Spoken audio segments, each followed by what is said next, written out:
Yeah, I will go ahead and kind of go through the rules while we get Robert and Dmitry in the studio. So basically, they've agreed to several rules. I know some of you saw that Robert actually posted a screenshot of it. So here's how it's going to go.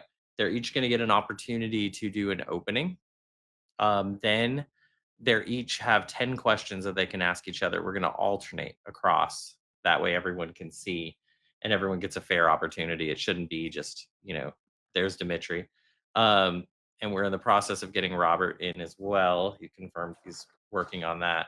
So in the meantime, I'm just kind of going through the rules, Dmitry, so that each person's going to get an intro. Then we're going to alternate questions. Each of them have 10 questions. I'll ask up to 10 questions of the group. 5 of those will be kind of general industry questions for everyone. But 5 of those might be a little more targeted based on things we hear. And then they will each get an opportunity to close.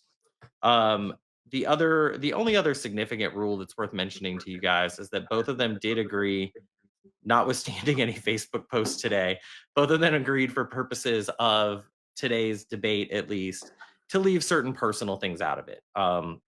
Things like spouses, former relationships, pending civil or criminal cases. Sounds fair. All right.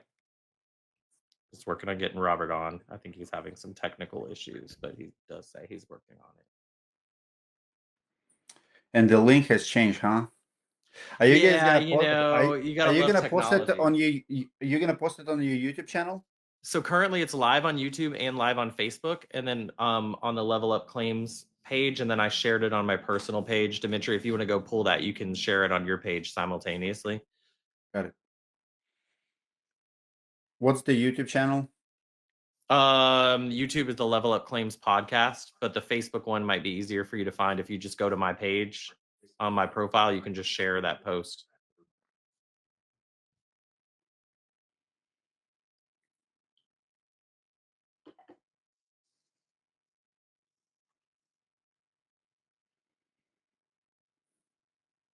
It says waiting for host to let.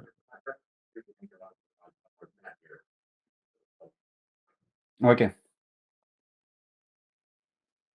Sounds good. 1 second.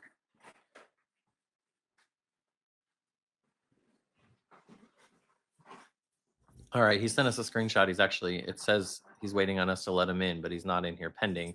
So I'm getting him out and back in. Maybe he used a different one. Yeah, he might have used the old one. Sometimes these glitch a little bit as well, so that's okay. But we know he's showing up. Real quick. I'll be right back. Sounds good.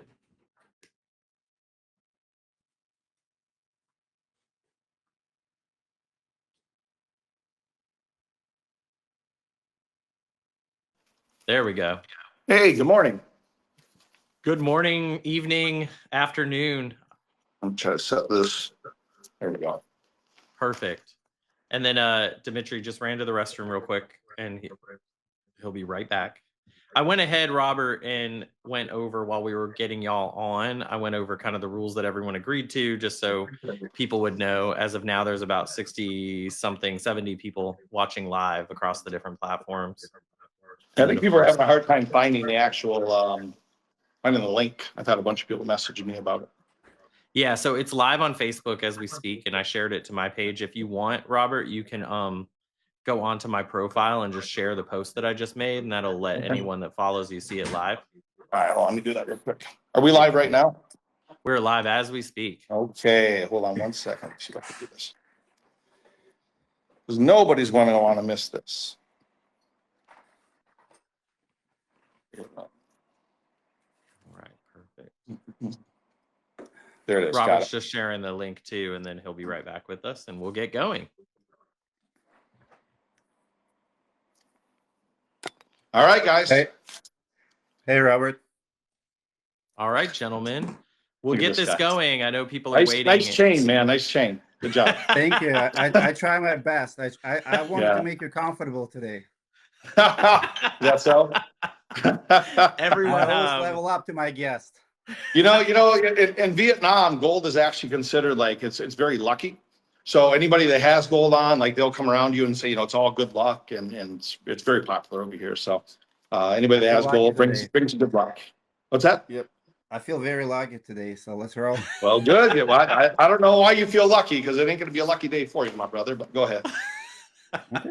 All right. Well, let's get this show on the road, because one of the things I hate about lives is sometimes people spend 10-20 minutes waiting for people to join. We've got almost 90 people tuning in as we speak. So we'll get started. More people can join if they like it. We've gone through the rules already. I won't recap the rules over and over, even though we had a bunch of listeners join since. Obviously, if we have a problem with the rules, I will recap the rules. What we're going to do, though, is start with intros. So what I think we should do is we'll kind of play this like a football coin toss. I tossed in earlier. Robert will go first, but then Dmitry, you'll get to decide who closes last. You can pick the order of the closings, okay? So this is, as you guys know, you guys get a brief opening statement. So Robert, take the lead. Sure. So, Dmitry, I find you to be disingenuous. You could have easily called me, talked to me. You've had my number for years. You didn't. You decided to take shots online. You decided to post a bunch of negative stuff without even checking if it was true or not. And what's going to happen in this meeting right now is you're going to find out that what you're saying is not true. Because I understand why you think it's true, because that's all you've heard. But I'm going to tell you the real story, and your mind's going to change, and so is everybody else's. And then I would like a issued apology from you. And I thought about how I should frame this, and if I should attack you and your business dealings and GAF and your lawsuits and all the other stuff. We are what's wrong with this industry, Dmitry. We're wrong with it. We're the ones creating the drama, creating the issues, highlighting all the online stuff. That needs to stop. That's the big part of the problem of this industry, is the drama that we are creating, me and you, and the Davy Cox, and the Justin Newtons, and the Justin Parkers, and everybody else. That's wrong with this industry. And what I find that we do is we throw, in America, we have the entrepreneurialism spirit. And we go for it here, right? And we try and we strive and we go for it. And sometimes we fail. And it doesn't mean that everybody fails as a fraud or a scam or a bad guy because they leave a lawsuit, or they leave an unpaid supply house or an unpaid employee. That's what happens when businesses close. 90% of roofing companies fail. It's true. And it's not, as you say, because of reworking workman's comp. That's not true at all. And instead of helping people back up, because most of the billionaires in the world failed 20 times before they made it, you kick dirt on them, stomp their head into the mud, and make sure they never rise again, and put their spirit out. And on top of that, anybody else watching what you're doing has their spirit put out, because instead of them actually trying or making a business, they won't even try because of what you've done to other people. And that's all I have to say about that. Please continue. You're right. All right, your opening, Dmitry. Okay. Well, my opening is very simple. Everybody makes mistakes. I always been a person of second chances. I've been given second chances. As a matter of fact, my company directory.com does background checks. And over past 6 years, I have hundreds of contractors who did not pass them because of previous records. And you would never, ever hear me talk about felonies and mistakes. And I've paid out 11 claims. I've paid out for contractors I recommended who failed. We play by the rules, but there's a difference between systematic fraud and a mistake. There's a difference where a contractor makes honest mistake and maybe even have to do stupid things under pressure, versus where a contractor goes and not, instead of changing behavior, change his tactic, how he's going to scam people again. So you have a track record, and I'll prove it to you, between not 1, not 2, not 3, not 4, but way too many businesses. You've never, the difference between serial fraudster like yourself and honest contractor or business owner who makes a mistake is, number 1, there should be remorse, there should be accountability, and there should be some kind of attempt to make people right. So in the past, we actually did talk in 2023, and we'll talk about it today. I did call you, we did talk, and you fed me a whole bunch of BS, and I called you out back then, and we can rehearse it today. But 2 years later, we have more victims, we have more people who got hurt, we have way more I mean, I've never seen, this is not a mistake. This is systematic fraud that is a big problem in the roofing industry. And I can't wait to ask these questions. And maybe Awesome. you will I will. convince me and the audience that it's not you, it's someone else. But for what I've seen, everything points at you. Of course it does. Of course it does. And two things here. I can either Robert, let's move into the question so you can. Yeah, that's what I was going to say. Either Either A can tell the story because all of his questions are going to be the same around Smoker Store and Storm. I can tell the story. I'm going to leave it up to him. He can ask each individual question, or I can just tell the story once, answer all the questions with one story, and then he can ask questions based upon that story. Yeah, we'll jump into the questions, and then obviously, Robert, anything you felt like you didn't get to explain, you can do during closing, just like Dmitry can. So with that said, why don't we let Dmitry ask the first question? Before you do, please. Dmitry, I'm just going to mention for the audience, because we're up to almost 200 people now. If you guys have questions, I will ask 10 questions. I've already got several in mind. I will consider your questions, though they have to be serious questions. Obviously, if they're just trolling one of them, I'm definitely not going to ask. How about M&M Cup? You like that too? I love the M&M Cup, but you can feel free to post your questions in there, and I'll take a look at them as we go. Dmitry, all right. Why don't you ask the first question, Dmitry? All right, I'll take this. It's very, very heavy. It's solid gold, so I'll take it. It's been burning me. Gold's over 4,000 an ounce now, so that's not a bad thing. Hey, Amazon, $6. The best money. Is it really? On Amazon. Got a lot of bang for your buck then. All right. First question.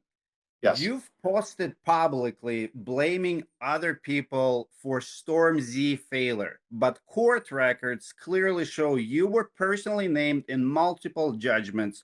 Who exactly are you saying is responsible?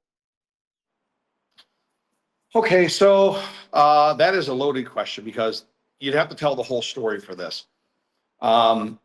Towards the middle of the business, almost the end of the business, probably about a year before it closed, I was illegally removed from the business, from the paperwork, from the business. My name was forged. I was taken off Sunbiz records, everything. When they dissolved the business, they put me down as the person that received the mail for the business because they thought they were being cute. Once they removed me from the business, if people have a lawsuit against Storms, that's fine. You can have a lawsuit against Storms, but my name is not on the business. So you're suing a company. You're not suing me. There was many partners at Storms. Nobody's out there yelling, screaming about all the partners. It's just Robert. Robert's the bad guy. But we're going to get into that, and we're going to answer that today. But to answer your question, my name isn't on hardly any of these lawsuits personally because I'm not an owner of the business, and I don't have any actual liability for that. I can't see any of the. I call BS. This is all your name. I don't even know what you have. I don't even know what you have in your hands. I've never been served anything in my life. Storm Z, you say Robert Leslie. Come on, man. You are personally named in tons of lawsuits. I mean, if we want to spend a couple hours, I'll go one by one. You personally named. Hey, you can send that to me. I've never been served. Look, you're supposed to ask a question. I'll answer it. Look, okay, have a little bit of minutes up or not? He answered. I don't know. Ask the question. On it. No, that's fine. And what we will do, I think it's appropriate to let each person do a brief response, but I'm talking 30 seconds, a minute response to the answer, just like we would in any debate. So that's, and I think Dmitry, you made your point that you have documents. I might come back to that at the end. One of the questions was, can we post the paperwork? One of the deals that they had was that this ends when this is over. So as far as that, what I may do is cover he's probably not going to respect that because he didn't respect the personal stuff either. He always got stuff on his personal page. Well, he didn't respect that either. He's scum. We're going to give everyone a chance to abide by the agreement first, right? But as far here's one. He already has it. Equipmentshare.com Inc. versus Storm Z USA and Robert Meyers. Only one name on the lawsuit, and this is actually a judgment, or default judgment. One name, one company. So no, you're lying. Okay, well, I don't even know how that happened because A, I'm not an owner, and B, I've never been served anything ever. Because never once. Okay, I'll ask. I've never been served anything. Let's move to Robert's. I'll explain that in the next question. Now your turn. Your turn to ask, Robert. Okay, so let's go back into.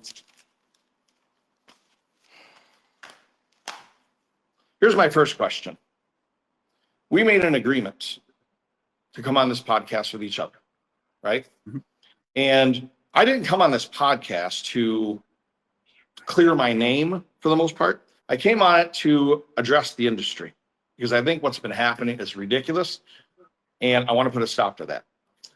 I will clear my name 100% here, of course, once you hear the story. But we made an agreement. I'm going through some stuff with my wife over here. I'm trying to get my kid back. I'm dealing with her scam. There's a criminal investigation into her. I asked that no personal information be posted because I'm in the middle of a lawsuit over here with her. You said, okay, no problem. Now, you did the little gotcha thing. You're like, oh, it's just a podcast. No, the spirit of it was shut up. Don't post anything. And what do? Even without context, without asking anybody, you post the stuff anyways. So my question to you is, why did you post that and breach our agreement? What did I post exactly? I published public information. You posted about my personal life with my ex. I did not listen. I did not even read none of that. I did. You did. Then why did you post it? 4 pictures. You don't read what you post. So you dragged me through this crap for the past 3 days, dragging. Who dragged who? All of I didn't ask you to friends. do this. Well, it was not personal. We made agreement. We will not talk about X. I will not publish. And you didn't did. publish anything about your ex. And you did. Yes. What, Robert, we're going to let Dmitry finish, though. You're posting criminal histories and all that stuff. That's all personal stuff. Yeah, you have. You shouldn't have posted it. You shouldn't have posted it. You shouldn't have posted it. That was personal. Robert, you shouldn't have done it. It was in bad spirit of our agreement. You were wrong. And it was just so you could try to make me look bad before the little podcast and discredit me. And there's 2 sides to the story. It's bullshit. Almost everything that you said was bullshit. And that's the truth. I did not say one thing. I posted 4 mugshots and you posted the whole excerpt. Would you want me to read it to you? Hold on, Jim. 8 of your arrests. Yes, I did. I'll read it to you. Wait, and there weren't 8 arrests. There was 3. It was not about your family. We said we agreed not. All right, I muted both of you for just a second. Listen, we're gonna go one at a time, okay? I'm about to unmute y'all. We're gonna let Dmitry explain though. We're gonna go one by one, okay? We have agreement to keep wives, exes, kids out of it, and I did that. Personal. I have 0 questions. That's all personal, right? You were dragging me and trolling me for the past 3 days. I had to respond. That was my response. Your arrest record from 10 years ago with the 4 mugshots. This is how I reply. You want to mess with me? This is how I do it. It was not about your wife, and I will not bring it today at the podcast. So, next question. Do you have real question about podcast? About I've got plenty. Am I unmuted? Can I talk? You're both unmuted. I just Okay, needed you guys to take turns. First of all, I want to give a response to this because I'm not going to let you off on this, Dmitry, because we had an agreement not to post personal stuff. I've never posted anything personally about you. Like, I could talk about your wife. I could talk about infidelity and all the other stuff that's going on with you, the bankruptcies and everything else. I haven't said anything. I've respected our agreement. You violated our agreement. You shouldn't have done that. It's in bad spirit. It makes you look like shit. You shouldn't have done that, man. I thought you were better than that. Do you have a business question we came here for? What? Please, if you stop posting personal stuff, I'd love to talk about business. Do you should apologize and remove it. Will you apologize and remove it? Will you apologize and remove it? No. You have nothing. You have nothing. Will you apologize and remove it? No. See? Violation of the agreement right there. He's disingenuous right there. All he wants debate. We have agreement about this debate. Let's get back to business. Let's get back to business. Fact, you're violating it right now. Bringing personal stuff. Let's get back to business. Let's get back to Dmitry. No, it's okay. Next question is yours, Dmitry. Well, that wasn't even. He didn't even. Okay, all right, go ahead. Well, you wasted the question then. So Agreed. between 2023 and 2024, your companies owed over $500,000 across Beacon, Equipment Share, Fox Capital, and Everest Funding. Is that why you left the country? So you're not getting judgments, like you said. I'm not getting judgments. So you run away from your debt and your liabilities? First of all, none of that was incurred when I was there. That's number one. Number two, I'm going to tell you, if it's everybody's permission, I'm going to tell you the story of Smoker Store and Storms. It's probably about 5 or 6 minutes. We don't And that'll have time. explain, it'll explain You have 2 everything. minutes. We have 2 minutes. It's 2 to 5. How about, so how about I honestly, just think give we you, can speed it up. see, he's, Okay, go ahead. okay, so we started, I was at LR Contracting for almost 13 years, one company. One of the more respected sales guys in the country. I pushed more volume than everybody else. I left the company because my wife said that the owner was scamming me. So I moved to Texas and I started a labor business. Because I checked in with Alpha, with Jose Medrano. I liked the idea of labor, so I started a labor business. We did really well. The labor business is still operating today. There's no issues with it. There's no problems and everything's fine. It's not shut down like you said it was, or out of business, or defunct, or fraud. None of that stuff occurred. Then I got a call from Lance and he's like, hey, can you come down to Texas? Or can I come down and meet you? So he came down. He's like, I want you to meet somebody. His name's Dave Carlson. Like, okay. Oh, by the way, Dave called me and you said that Dave didn't talk to you, but he says right here that he did. So somebody's lying. That you're going to keep his name out of it. But so Dave Carlson came down to my house with April Hall, sat in my living room and talked to me about ash, smoke, soot. I don't know what all the numbers, all the letters meant, but they talked about it and they wanted me to bring the labor crews in to actually clean the houses. They're like, we got this big thing, all the smoke maps, and we're going to do this, we're going to do that. Come and clean. Okay, fine. I'll provide the crews. Because we could take roofing crews and turn them into remediation crews really easily. Then about a week before we were supposed to go up, he calls and said, oh, my sales force fell apart. It's all defunct. It's gone. Can you help me? I was like, I guess I can. So not only did I build the sales force for him, but I paid for it. I've got about $238,000 in receipts that I spent on Smoke Restore for the salespeople, the salaries, the Airbnbs, all the material, everything. His portion of it and Ass's portion, which was a bunch of other group of people, including Bulldog and Josh and everybody else, their job was to get everything done with the hygienists and all the scientific stuff, the contracts. All the contracts were in Ass's name. We only had Smoke Restore because nobody wants to go into a house and say, I'm with the Ass, sign my contract. So that's the only reason that Smoke Restore was there, was a DBA for sales. We did our job. We did sales. We got the contract signed. We had the crews ready to build it. It was a bunch of fraud on the other side. And you already know this, in regards, you already know the story on this stuff, but it was disingenuous. The salespeople, including myself, lost all of our commissions because none of those deals got done. Judgments got thrown on the customers. I lost almost $250,000. It sucked. And that's what happened with Smoke Restore. There was no liability from us. We were supposed to do sales and clean the houses at the end of it. We didn't own Ass. We didn't have any ownership and interest in Ass. Nothing. We didn't have anything to do with the hygienists or the testing or anything. Had nothing to do with this. Nothing to do with the judgments.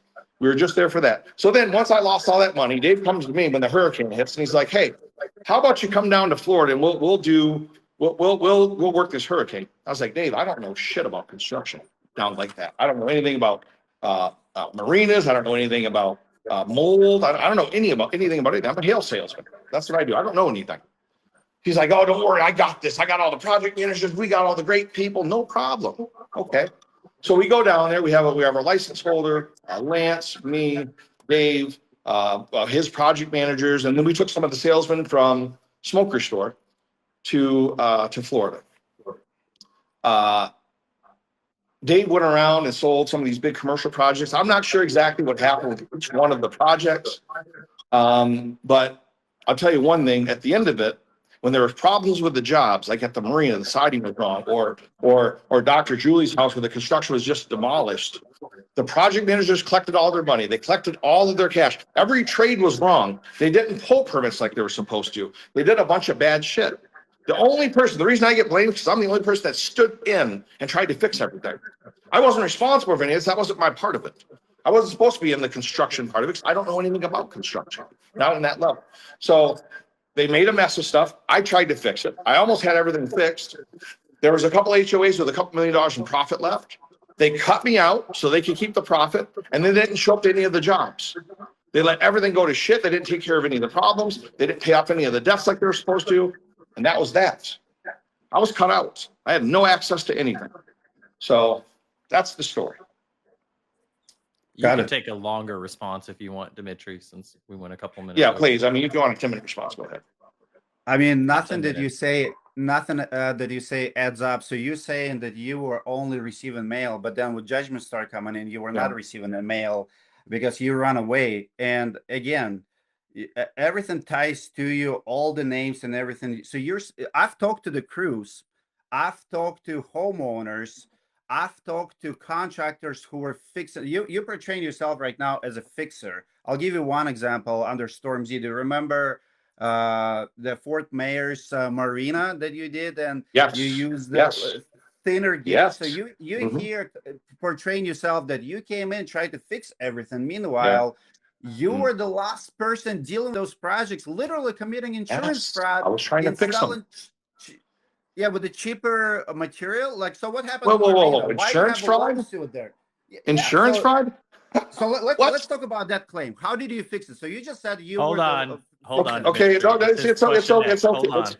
Hey, Hold it's on. okay. Let him talk. Let him No, no, talk. It's no. fine. It's okay. It's It's okay, fine. Robert. Ask No, your this next this is question. good because he makes good points, but he needs information. So go ahead. What was your question? All right, go ahead. So if you were fixing it and you're the last person, why Marina, for example, ended up in a lawsuit, multi-million-dollar awesome project that you as a Yeah. Storm Z could make the money? So were you a shot caller or someone who picked the metal for that marina? Okay, so the way the marina was handled is Dave sold the marina, and he had a relationship with the HOA president, or it's like an HOA is what for boats, and the HOA president was present.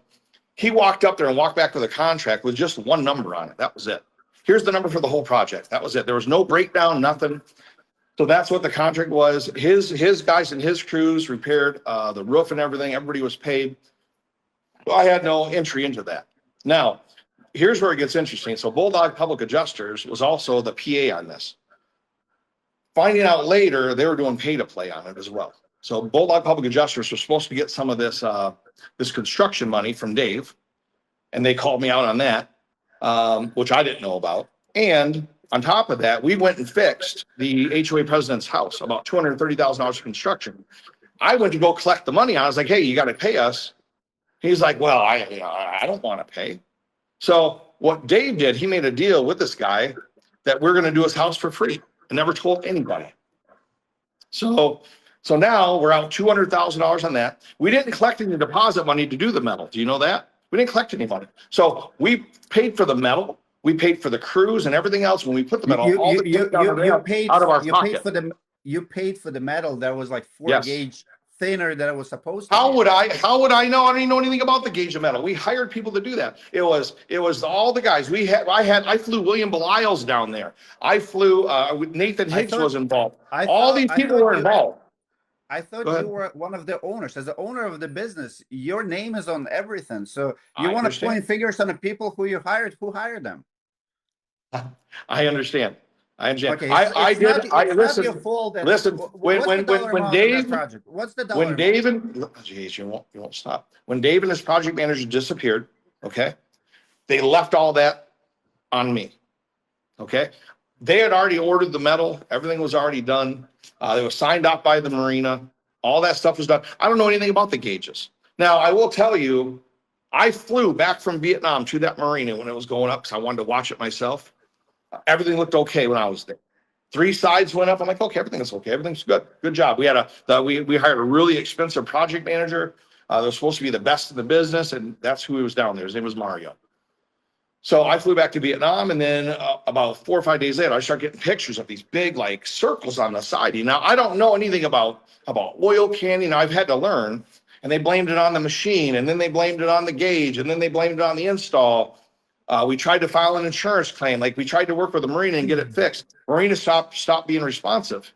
So you got the least qualified guy trying to fix the problems, me. I've never claimed I was an expert on marinas, on metal, anything, but I stood in and I tried to fix it. I tried. But you flew out to Vietnam, running away from your problems, letting them sue you for There wasn't a $2 million. problem there wasn't a problem when I left, Dimitri. Look, instead of trying to do the gotcha damage stuff, was why don't you already done. listen with your heart for once? Instead of trying to do gotcha, this is legitimate, from my heart, real facts, exactly what happened. Now, do I take responsibility? Was I an owner of the company? Yes, I will absolutely take responsibility. But there's reasons that some of this stuff happened. And a lot of it wasn't on my ability to even understand. And I never went down there and telling everybody that I'm a pro at this stuff, because I wasn't. I'm the least qualified person. Doing mold and staircases and drywall, I don't know anything about that shit. None of it. None of it. Not my job. You know, none of it. You know, Dave Carlson wanted me to go down there to reimburse me so we could make money to reimburse me for my loss at Smoker Store. That's why I was there. That's it. And he said he was going to be able to handle it all. And I'm not making excuses. I am taking responsibility for my part in what happened. I've never been served any lawsuits. I've never received any phone calls about any lawsuits. Because you run away to another country with no extradition. I have a child here, Dmitry. I live here. I have a wife here. I have a son. I have a daughter. I have a family here. You understand? You know why I'm really back in Vietnam? Do you want to know? Yeah, I'll tell you why. Galen, he spent a couple of minutes explaining. Can I share the story that? So here's the story how industry sees it, and our audience are not dumb, not stupid. So you landing, you know, one of the best jobs that every contractor is hoping to get. You're talking about how much was 6, 8 million, 10 million? You know, multi-million-dollar project. 3 million. 3. It was more like 6. 3. It was wrong. metal Wrong. part 3. was like 2. It was $3.1 million. 3.1 million. Multi-million-dollar contract, right? And as a business owner, you just have to install the right material, which is Robert here saying, I was the last person on the job. And another sentence saying, well, I'm not a metal expert. I don't know the crew. I hired the best people. And then I talked to the crew who were fixing the job because the whole job was claustrophobic. The panels were on the ground and they have to start over that $3 million project while Robert ran away to Vietnam from his problems. All right, next question. You go ahead, ask me a question. Well, that wasn't a question. That was a speech. But Robert didn't run away from his problems. Robert flew back when the Marina was getting replaced. Robert didn't know there was any problems until after he got back to Vietnam. There's still active lawsuit on it, so you'll hear about it. Well, there could be an active lawsuit. Look, I am more than willing to talk to anybody. I'm not on storms. I'm not on the business. I'm not on the legal paperwork at all, period. I'm not on storms whatsoever. If somebody did file a lawsuit against me for storms business, then that needs to be addressed because no one's ever served me anything. And if that would have been, I would already provided an proof with the Sunbiz records that I'm not on the business. I was taken off of it. So, and illegally, and I've got all the texts from Lance, exactly what they did. I've got my partners, I've got it all. 100%. And I'll send it to you. Or I can read it off here. I don't care. All right, Robert, let's ask your second question. And it was 3 million, not 10. 3 million, not 10 million. Like you're always painting stuff and all these dramatics. Oh, it's 10 million and you ran to Vietnam. No, I didn't run to Vietnam. I live here. Your question, brother. You're getting distracted. I would have been happy with either number. Robert, ask your second question. Okay, so talk to me about your lawsuit. You were instructed. You signed a contract with GAF. Okay. And it said that you're not to have any disparagement. It's a disparagement clause with GAF. And they told you, do not disparage us. You signed on the dotted line that you wouldn't disparage them. You disparaged them online. They filed lawsuit against you, right? So what I want you to tell me about that. Walk me through what happened, why you disparaged them, and what the result was of the lawsuit. I can't speak. It's settled. I cannot publicly speak about that lawsuit. Oh, you can't publicly speak about the lawsuit. I can't comment. We settled. Well, you already breached. You already breached their terms, right? You already breached. This is business. This isn't personal. I believe we settled in 2020. And if you know anything about lawsuits, once it's settled, it's settled. I can't talk about it. Okay, so your answer is you're not going to talk about it. Okay, fair enough. What's your next question? I can't. Legally, I can't. Fair enough. Yeah. Because contracts and agreements mean so much to you, right? We can see that with the personal information. All right, go. What's your question? All right. So Fox Capital said that you sold $122,000 in future sales and only paid back $31,000. Did you intentionally default and dissolve your companies to avoid repayments? I had nothing to do with that.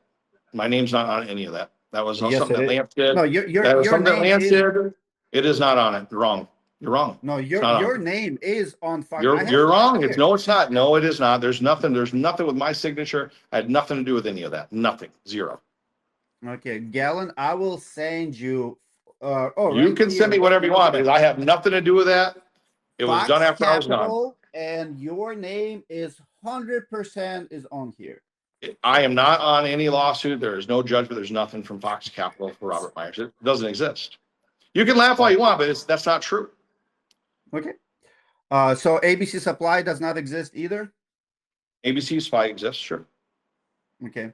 There was two supply houses. There was ABC. There was Beacon. Beacon, before I left, we had that down to, I think we owed like 7,000 on it or something. I don't know what happened after I left for the year that I was gone, when I was taken out of the business. I don't know what debts they ran. I still don't. I was taking off all emails, bank accounts, business, everything was taken, right? Everything, a year before it closed. So I don't know what was done or after I was there, right? I don't know. Your question? Oh, so tell me, I want to ask this question about Dave Carlson. Because you have told a couple different people that, including myself, that you haven't talked to some of these people. So I asked you about Dave Carlson, and you said, no, I haven't talked to him. Dave Carlson says, LOL, spoke with him last 3 days ago. He said he will absolutely keep her and April out of this. I will send him these texts to ensure what he is saying to everyone. And I was like, you spoke to who 3 days ago? And he's like, thanks for the heads up. He's like, I spoke to Dmitry. So you said you didn't speak to him at all. So who's lying?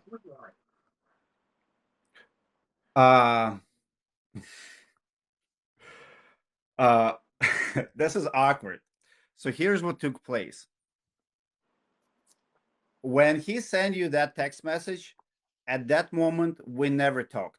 We never ever talked. He bluffed because you and him have beef of its own. You business partner, you like very toxic ex-boyfriend and girlfriend. So I don't know what's going on between you two. Now, how do you know that when you don't know what's going on between us? How do you know that? So when he sent you that text message, he did not talk to me. 2 days later, I ended up calling him, and he told me that's the only one time I talked to the guy, and that's the only time. Before, after, never, even to this day. And he told me, I told Robert that we spoke because he was bluffing. So he was using the leverage, like we talked, but we never. Okay, I see now. See, that's the thing. Talking to him is very, very difficult because he's always leveraging and doing this and talk. It's what I dealt with at the business all the time. And but he was very specific. He called me on a conference call. You can see it was a 9-minute conference call. He was called me when he was drunk, and he was talking about how he had spoken with you, and you guys were best friends. You, April, and him were really close. You talked all the time. You're great buddies. Oh, met Dmitry and him. We're boys, right? I don't think the way you're saying is completely different. Listen, I've never spoken to April in person. I think we shook hands at Win the Storm. I think he said we've met at the conference, so maybe like very brief, like somewhere, hey, I'm like whatever, but never personal, never have a dinner, never have lunch, never have personal conversation. See, I always thought that you were because of your conference, and you sold that, I do believe, but your conference and her conference were competing. So I thought you hated her. I saw some stuff online or something before where you guys were kind of bucking heads, maybe. So I'd always thought you were competitors. Never have any beef with April. Have nothing to say about her, good, bad, or ugly. Yeah, I don't either that way. So, all right, what's your next question? Round 4.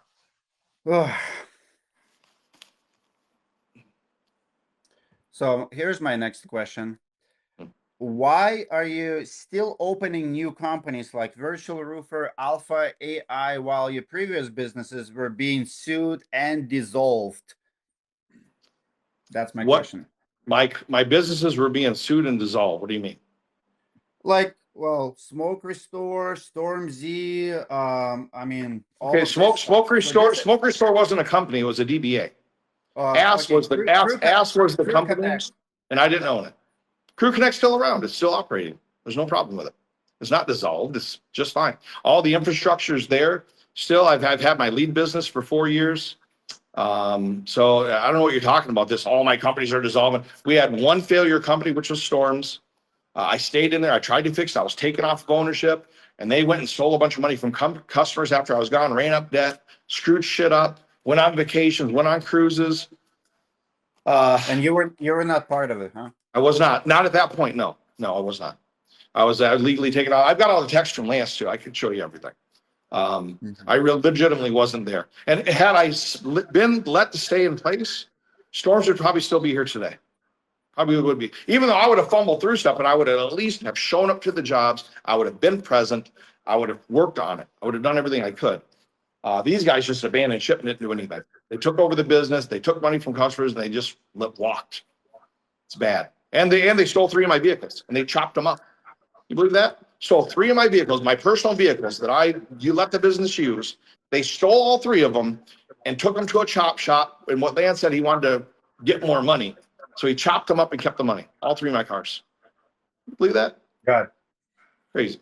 But all my businesses are not defunct. Only Storms. Smoker Shore was just a DBA because I didn't want to sell it under ass. That wasn't even a business. And Crew Connect's still around, and Inspection Connections is, I've got 300 plus active campaigns for contractors across the US right now. And what my plan is with Alpha, and we'll get into this later, but I'm folding my lead company and my labor company into Alpha because I think we can do everything virtually. And I don't even think I need employees. I think everything can be done with AI and everything done virtually, just like Josie Parks is doing, another guy you had a problem with. I think it'll all be done virtually. So I think it could change the industry. All right. Your question. Okay, so let's move on to what you report on and why. So I want to go over something with you real quick here. So you see this, I'm going to give you an example. See this? Where it says Ryan Wood goes on one of the posts from Davey Cox and says, he ripped me off for $7,000, right? Who is that? That's what he says. Ryan Wood, he ripped me off for $7,000. So here are the text messages while he was running. He bought a 10 package of leads for $1,750. That was it. Here's his text messages. First one went well, not storm damage, but we're going to charge him $800 for a tube of caulk and $15K for a new roof. The second one, I went out to that Detroit job and he's got them signed up. The neighbors signed up both, are calling insurance. The River Road job had lots of damage and she will also be getting with her insurance company in the morning. Video coming through. So that's 3 roofs today, all had damage, all happy to go with us. Hey, we had great rapport with the lady. She loved us. I was like, hey, are you having fun? Yeah, I'm having a great time. This is what really happened. He goes online under the group and says, oh, you ripped me off with $7,000. First of all, you're wrong. You're a liar. And second of all, it's this. And I have every single comment someone puts online. I have one of these because I keep all my receipts. So what I want to know is like, when do you investigate instead of hearing the rumor mill? Because you never even bother calling. Like instead of listening to the rumor mill, and finally making a big show online, which already assumes that I'm guilty. Why don't you investigate things before, even call the source before you do something stupid like that? It makes you look bad and that you don't investigate properly. Did you bother calling me about it? Did you bother calling me? I called you in 2023 and about it. No, I asked you about Storm Z and I asked you, how do you make money? And you said, well, we like exactly. You called me about Crew Connect, not Storms. It was Storm Z. It was about Storm Z, and I immediately I made a post. I have a call, dude. I can publish. I know. That's the thing too. Listen, and I want to show you one more thing too. You're recording. You called me just to talk to me about a service because I thought you might want to have used it to use my service. You were disingenuous. You recorded the call. What do you think about other people that deal with you? The other people that take phone calls from you? Do you remember what you? Do you remember? You're going to try to gotcha them. You're going to try to record their calls, get dirt on them, and use it against them. Like it's disingenuous. You just accused me. Robert, you just accused me of not calling the source before I called them out. And now you contradict. It was before Storms. You called me before Storms. You can pull the recording up. Play it. Now you're like, oh, but you called me with a bad. You called me about Crew Connect. Listen. You called me about Crew Connect for 30, like a 1-minute conversation. 100% about Storm Z. 100%. I still have the call. Guys, I can. You called me about Crew Connect and prove that you're a liar. Why would you call me about Why would you call me about Storms? Why would you call me in 2023? Why? Because you were failed. We were getting reports. No, we talked before Storms that you're wrong. I never talked to you when Storms was open. You called me about Crew Connecting crews, and I'll tell you what. And then you said I didn't have workman's comp. You said I didn't have workman's comp on Crew Connect. You said I didn't have it. I showed you my No, no. policies online that I did have insurance. I did have workman's comp. You're Galen, slandering me. can I You're wrong. explain the situation? He's interrupting me. So here's the thing. I called you and I asked you, explain Storm Z business model because you are not paying your crews. No, you asked Crew Connect's business model. You're Hold on, It hold was on, hold on. You're wrong. Let's back He's up. wrong. He's lying. He's Robert, wrong. It was, hold on. it was, Let's back up. Robert asked the question, so we're going to let Dmitry answer. so it was Storm Z. I told you that we have a crews who are coming to us because they are not getting paid. That's what triggered me to call you because it was crews who are not getting paid. And now one of those crews actually here. So you were not paying your crews that you were hiring under Storm Z. I called you. I said, what's your business model? You said, Dmitry, I am charging 120, 130, and I'm paying them $90. And I asked you, what? I listened to the call today, and I asked you, how are you making money? You said they're on my work comp. I said, dude, work comp is 30-40%. You don't have enough money to pay work comp. It's a broken business model if they are on your payroll and if you're paying work comp for them. You lied to me back then. I called you out, and in 2 years later, you came up with a basic policy that just proves my point. They were not on your insurance. You had Storm Z was a broken business model in 2023. That's why you could not pay crews back then. And I called you out there. So your question is, why not call the source? I called the source. You lied to me. You're just lucky I did not expose you back then because we would not have 100 pages of freaking millions of dollars stolen from people. Stolen from people now. Now it's stolen. Yeah. Okay. Yeah, this is theft. This is theft. You can laugh. You have no empathy. This is theft. Yeah. The marina, the only person that lost money was us. The marina didn't lose money. They didn't put money down. They didn't buy that metal. We did. It came out of our pocket. Okay? It didn't come out of the marina. The owners If would anybody has a disagree. lawsuit, it's us against the marina for breach. But because they signed off on that metal too. But I'm not done with this yet because I let you talk and I let you have your piece on it. You called me about Crew Connect. The only reason you're talking about labor rates, Storms, we didn't never talk about labor rates. We didn't broker labor out at Storms. We brokered labor out at I'll publish a call. There were two separate businesses. Crew Connect did a ton of builds in Florida. Okay. It was right. It had its own manager. It ran. I made good money on it. That's where I made my money. It was on Crew Connect. Storms was a general contractor that did its own thing. And there were two separate businesses. And I'll tell you how you make money on labor. Okay, I'm gonna educate you because obviously by your answer, you don't know what you're talking about. It's not just about the square price difference. Okay, it's not just saying, well, I'm getting labor for 80 and I'm selling it for 120. That's not where you make money. Okay, when you have a crew, you set it up with the crew in advance. Mr. Crew, I'm going to pay you on 2-story and steep, and that's it. And I'm going to pay you the square price. I'm not paying you on waste, but I'm going to give you a lot of business. But you charge the contractor for, waste, starter, ridge, all the stuff you're supposed to charge for. That's where you really make your money. It's not about the square price. I could get away with charging the same square price that the crew gives me, and I can still make money and pay workman's comp. There's that much of a difference. So, and I know that because I still do it. And back then when we talked, I showed you my workman's comp policy for the crews because the crews themselves carry their own work comp. I was considering taking crews that could never get legal and paying them $60 a square so they could work under our work comp. It would have put me at about $75 a square in cost. I was considering that, but I didn't do that. I just worked on the crews and let them carry their own workers' comp and liability. But you were wrong on that. It is a functional model. There's brokers that do it all day long. And sometimes these crews, they only speak Spanish. And it's good to have somebody that can stand up for them, organize it, and help them through with the contractor and the contracts and the business. It's good. People do it all over the country. There's tons of brokers all over. Galen, whose turn is that? It is your turn. It is your 5th question. I know it feels like longer, but it's only your 5th question. I have a whole bunch of judgments and small claims. Maybe you can shed the light how you're probably not responsible, not guilty, and it's not yours and not your horse. Rigo Acosta in Michigan. Do you know anything about Rigo Acosta? Does it ring the bell at all? Because I have. Yes, I 100% am aware of that. Okay. 100% aware. So what's going on there?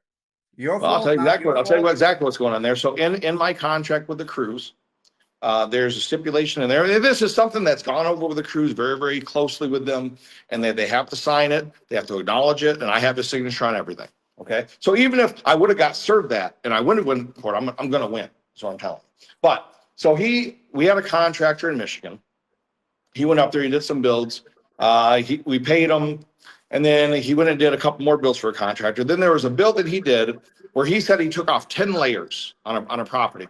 Didn't take any pictures. And if you're a contractor, and all the roofers that are watching here, we need pictures for that insurance company. No pictures, no supplement, no money. You can't bill for it, right?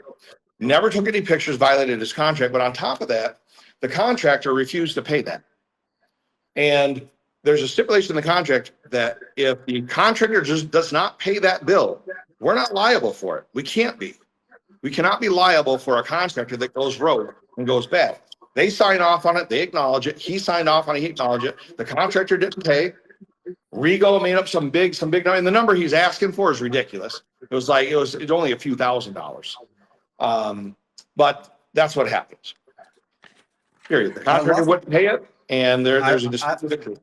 I love how you say if I would get served that, knowing that you it makes more sense now that you ran away to another country with no extradition, because all of this is waiting for you here, brother. All of it's waiting. You run away from. Hold on. No. I was in America when that happened. I was in America. I know about it. I was in America. So why you didn't deal with it while it's here? This is small claims that you lost. Why you didn't deal with it when you were here then? I found out about it after the fact. You just said you weren't listen. here when it happened. I would have dealt with it. How many? Let me ask you a question. How many times do we have as contractors and all the guys watching today? How many times have we had a crew say that they're owed money when they're not? How many times are they out there trumpeting that they're owed money and they're really not? Small dispute. I've been contractor for 7 years. It's okay to have little disputes, but I promise you, no one has taken honest contractor to court and wins a small claim. Well, listen. He can look. When I come back next, I'll be happy to meet with Rigo. You can serve me paperwork, Rigo. We can go to court. I can show the judge the paper, and they're just going to dismiss it anyways. It's perfectly fine. Easy peasy. Because if the contractor doesn't pay, there's no way that we can guarantee that money. No way. All right, Robert, you get not legally or ethically. Okay, so let's talk about. Let's move into Mike the Hammer Martinez. Okay, now a little backstory just to provide context. When Mike left, how I met Mike, I hired him for an on-site, paid him 20 grand, okay, for him to come out and do an on-site. I'd always watched I'd never got involved in the industry in all the 15 years I was there. I never went to an event, nothing like that. He came out, he did the on-site. We became kind of friends. He can be entertaining. And then after that was done, about a week later, he calls me. He's like, "Hey, Lee Height's kicking me out of my house. He's kicking me out. I got no place to go." I was like, "You know what? Fine. Come to Texas. You can stay with me." So I opened my doors for him. I let him stay in my house. I gave him money. I gave him a job. I gave him online support. And I was there for him through a lot of shit in his life. He made little on-sites. He went down and to work at different contractors that paid him money. And I went down and knocked doors for him for free to show those guys. I did it for free. I didn't ask him for anything. I just helped him for free. What really broke the camel's back was we went out to dinner. His old best friend died. Okay, his girl Jenny Holmes. I'm sorry. I don't have time for the story. What's the question? Of course, you don't want. Of course, you don't want to hear this. Bottom line, he treated the girl so bad that I asked him to leave my house. Okay, and that's where me and Mike went sideways. What does it have to do with me and my business? I'm gonna tell you. So there's another guy here. I got it in writing. Said he paid Mike to come out to do an on-site for him. He never did it. $8,000. That he drugged a girl named Dmitry and raped her. I've got all this stuff about Hammer right here. A lot of really bad stuff. What does it have to do? I'm gonna tell you because here you are grilling me, right? You're trumpeting about me, who's got legitimate objections and reasons for this stuff, and you never even bother asking. But Hammer, the one that does all this bad stuff, and now he's showing his new watch. Oh, look how great my Rolex is. If you're a changed, godly man, you're not going to go bragging about your watches like that, or showing your M4 car, saying it's a supercar, all that crap. And here's the motive, though. You got to have motive, right? You got to have motive to redo Hammer's image. You made like 10 posts about Hammer and what a great guy he is. And that's wrong. He's not a great guy. But the reason he's doing it is now, tell me about Mercy Underlayment. Tell me about Mercy Underlayment, and tell me about Mike's connection to that, how he's going to push your product for you, and how it's for your financial gain because you're in financial trouble about Mercy Underlayment and BEH Holdings or BCT or whatever the hell it's called. Please tell me about this. So what's the question? What's Mercy? The question is, tell me about your underlayment company. Tell me about the financial trouble. Tell me about Mike being the spokesperson for it now, and why you would choose him when he's got so much hair on his ass. Okay. So Mike Martinez, if you tell me 10 years ago I would do any business with Mike, I would not believe you. He worked for Lehigh, Delmedica, and I strongly disagree with Mike. Okay. This was Not 5 my, years ago. not my style, not my type, in every way possible. I saw the story from the distance about him being saved and this and that. You know, someone nominated me. Here's how we nominate people for the podcast. I ask people, like Galen was on my podcast, and I just say, hey, comment below who should we interview, and people just comment names and we interview them. So I had 12 podcasts this month. Mike was one of them.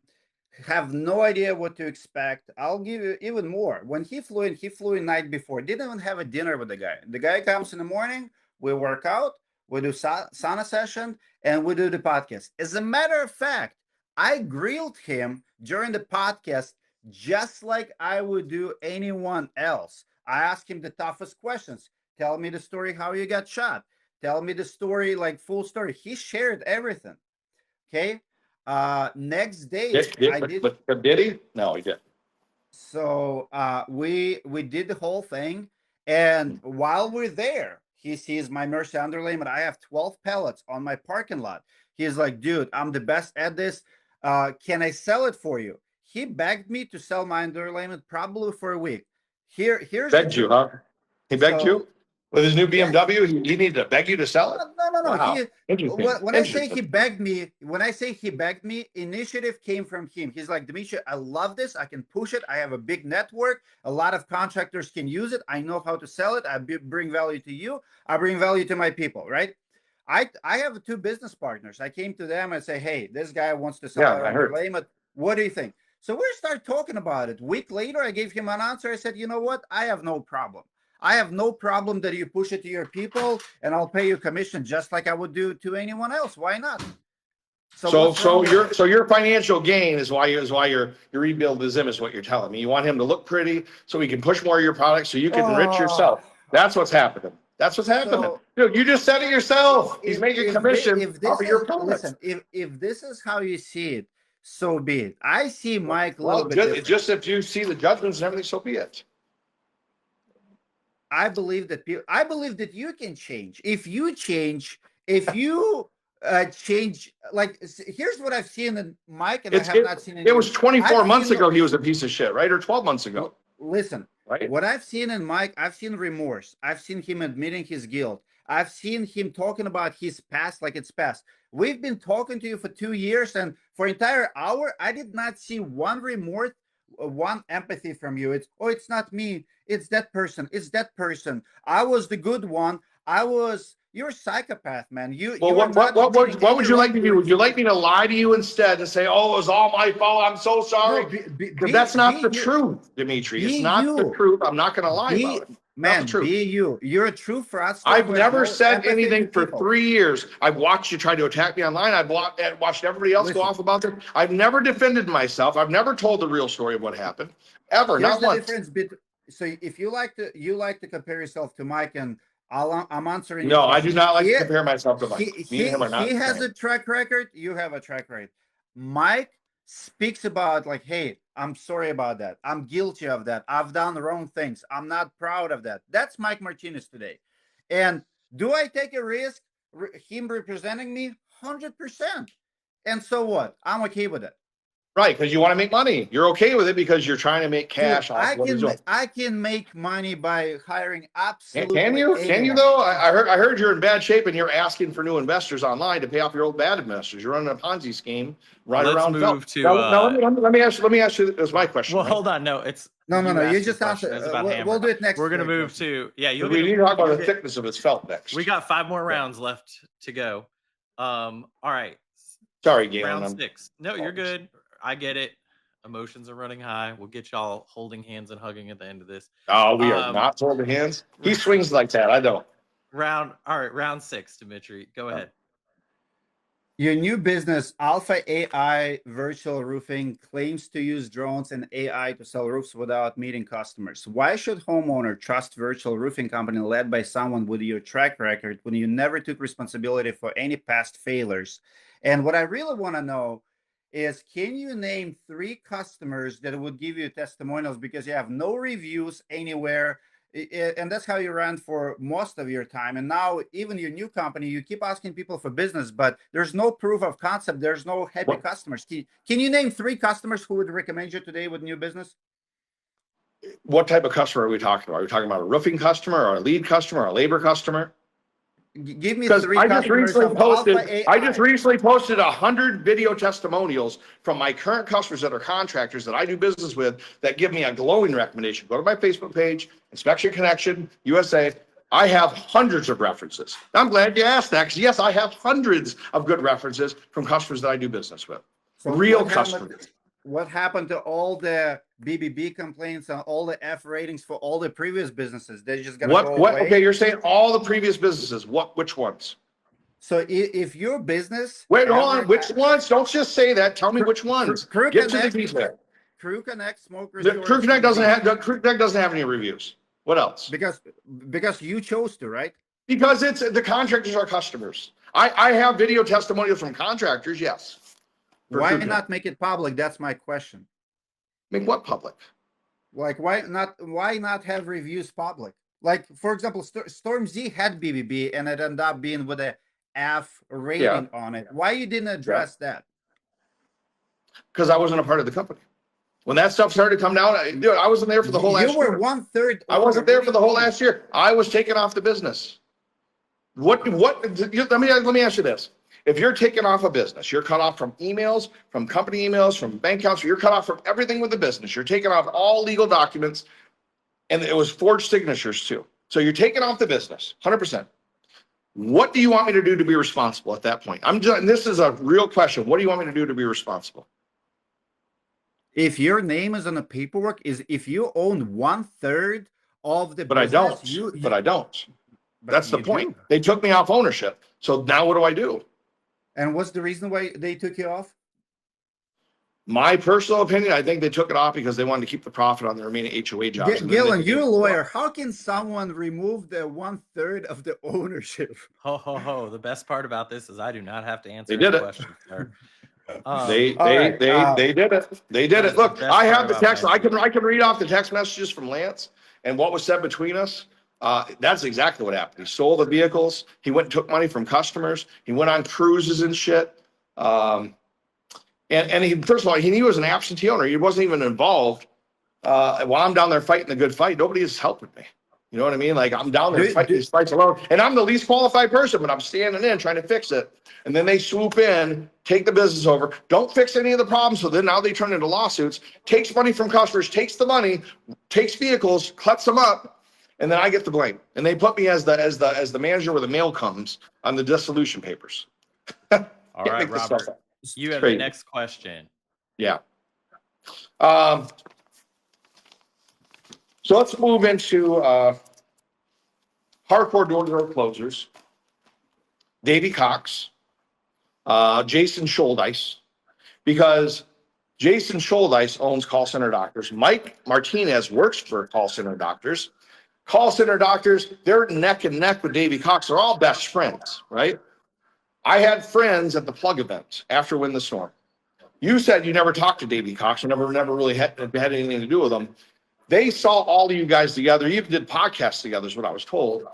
Down at Win the Storm at the plug event, you had a lot of interaction with these guys. And then right after the Win the Storm event, You've had 3 years to have these complaints. You've had all this paperwork. You didn't do it. All of a sudden, you come out of the Window Storm event. You're rebranding Mike for the public to make him look good. You are attacking me and dropping negative stuff on me, which I'm the biggest competitor for call center doctors with my lead service. I was told that the deal was you were going to get extra airtime in the hardcore door-to-door group, and they were going to help promote you, and that you were going to help promote them as well. And what I was told. You could laugh. This is what I was told. You have a chance to respond. That they offered you $60,000 cash because you're having financial difficulties. They offered you $60,000 cash to run the story. I'd like you to respond to that. To run On the me. story and use On me, because I'm their $60,000. biggest competitor. That's right. I'm their biggest competitor. That's right. Oh boy. Let me. Who did you say? What's his name? Saul. Oh, now you're gonna play. Dude. You did questions about Jason Shoulders on your podcast with Mike just now. Don't act stupid. You just asked Mike questions because there's so many negative reviews about them not paying their employees in South America and the contractors and them silencing their credit. I've heard it said Shoulders too, Dmitry. Yeah, Shoulders. Yeah, Shoulders. He knows exactly who it is. He's acting like I don't know who it is. Wrong. No. Yes, I'm looking at the messages last time I talked. So I've met Jason Shoulders one time in person at Window Storm. At Window Storm. I was not at Plug. At Window Storm, and I met Davey Cox one time in person at the same time. As a matter of fact, Davey came to my booth, asked me about my underlayment. Literally came with a FaceTime phone, say, Dmitry, can you talk to my nephew who is my production manager? He runs that company. Davey doesn't run it, right? So I took his phone from Dave and I talked to his nephew for 5 minutes. That's my interaction with the Davey Cox.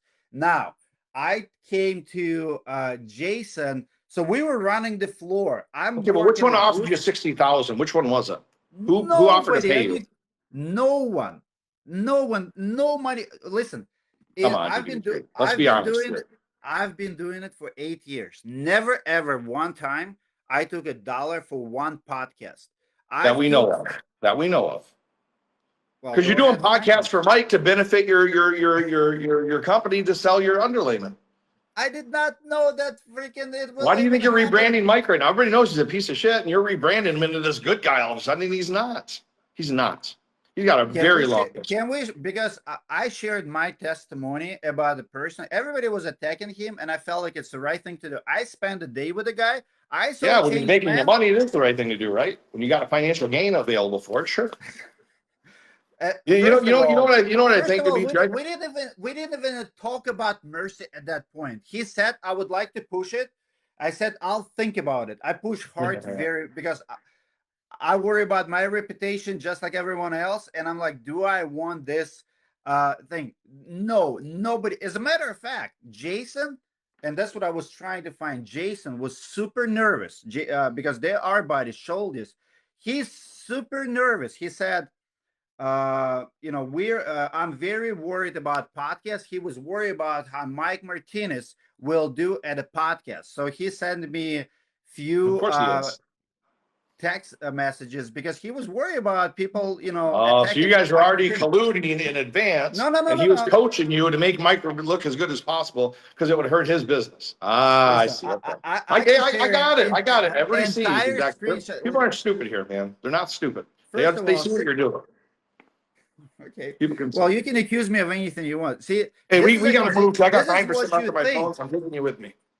This is what you think, and this is what we know. That's the difference between your accusation and mine. Hey, you know what? And what you know is I'm not an owner of storms. That's what you know. All right, let's do this. We've heard a lot about other people. I got to replug. I got to go to my office. I got to replug. My phone's dying. I still have my questions. So I'm going to use one of them now. So, Dmitry, you can answer first. I want each of you to name one person in the industry. It's not going where you think it is. That if everyone else in the industry was like that person, we'd be better off. Ooh. So it can't be you. You can't pick yourself. Adam Bensman. Why? Just Adam Bensman has his head in the right place. He's very conservative. He understands contractor really well. He understands insurance companies really well. He's not afraid to speak about real issues. He's very political about it. He doesn't piss off people like me or Robert here. So we're definitely not always good role models, but I would say he's my role model as far as like true leadership goes. All right, Robert, your turn.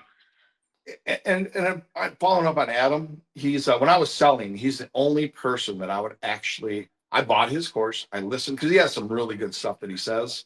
I have great respect for Adam as well. He's one of the few sales trainers that I would even think about listening to. So I would agree with on that. But I would say the person that I would respect the most in this industry would be the owner of Infinity Roofing. Trying to jog my head. I talk to him all the time. I can't remember his name. The big owner of Infinity he lives in Montana. You know what I'm talking about? Who? Yeah, Infinity owner of Roofing, Infinity. the owner of Infinity. The owner of Infinity Roofing. I can't. If I told you the name, you'd know it right away, but I can't remember the name right now. But that's who I would say. He's been here for a really, really long time. He makes a lot of really good things happen in the industry, and he doesn't talk bullshit. And I really like him. So that's what I would say. I think those are super admirable. All right, I'll let y'all keep ripping each other up. We can start round 7. It doesn't need to rip people. It doesn't Just thought we could change the pace a little bit. All right, go ahead, Dmitry. You get to. This is your 7th question. I mean, we can cut it short if needed. I don't care. Like Oh we no, don't have to. I'm not trying to get y'all off. I'm good. I'm good either way. I've got nothing to hide, and you know what happened, and the facts are always going to be the facts, and they don't never does. So ask your next one.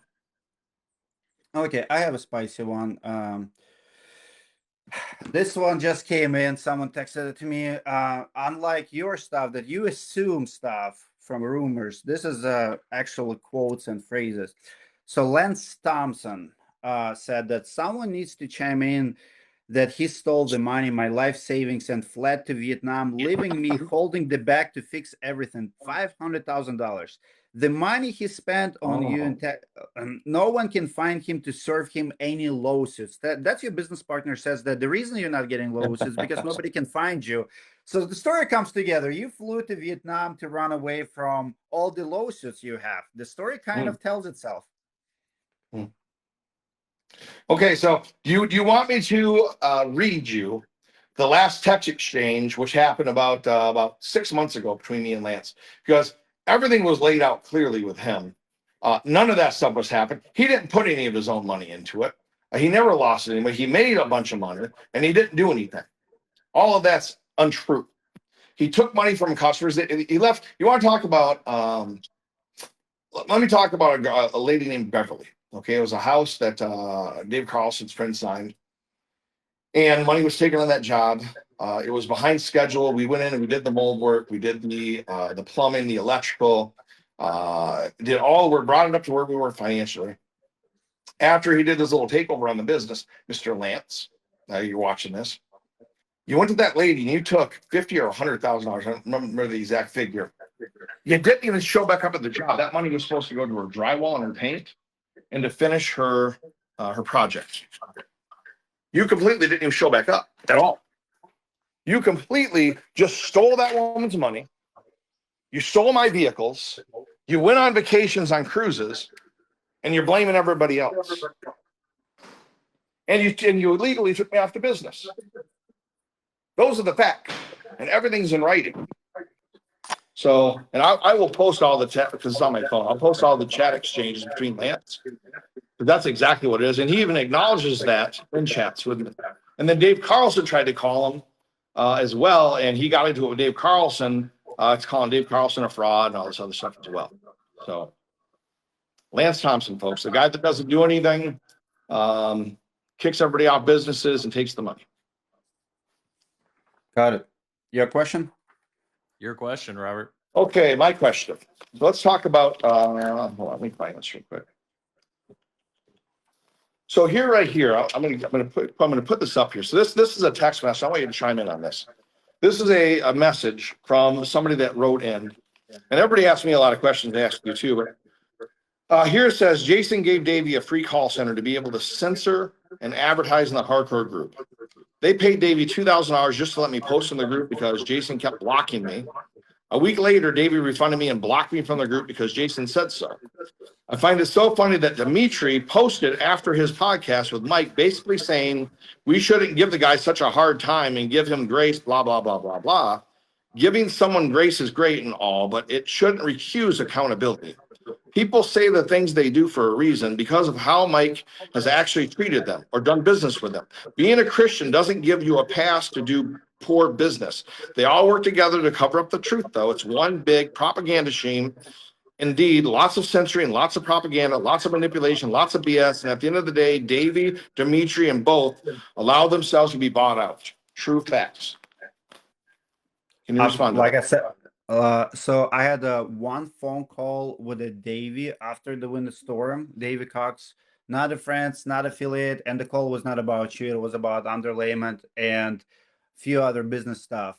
In the past, since Winter Storm, never verbally spoke to what's his name, soldier, like call center doctor.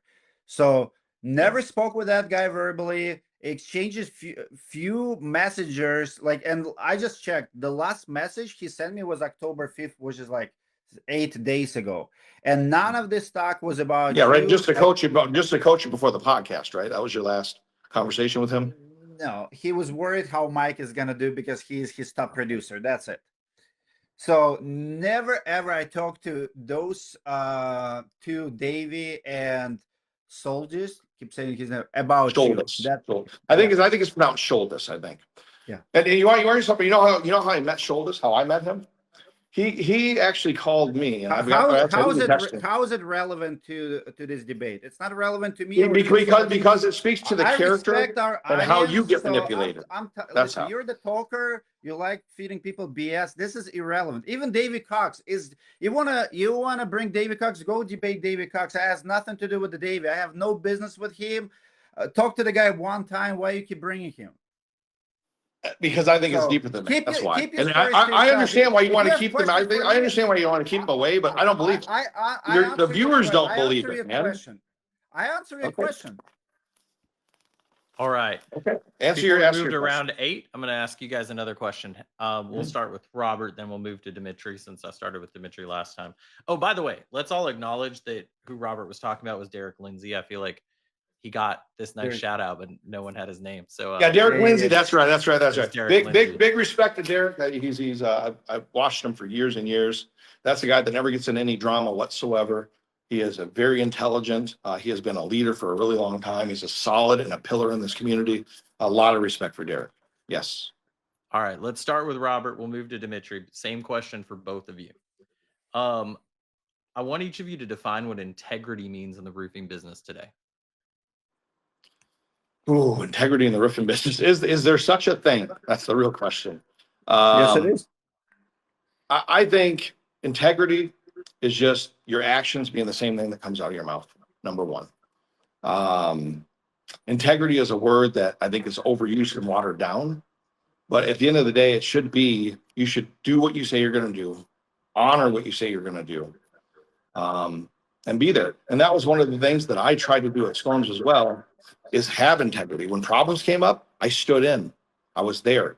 I was the only one that there. Dave, the project manager, all those guys disappeared. All the pros disappeared. They left me dealing with the shit. So that's integrity. I had integrity.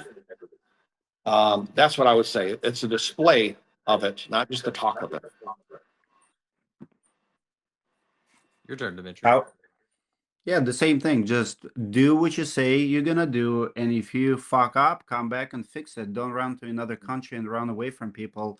And maybe make it public record. Say, I'm coming back. If you have problem with me, here I am.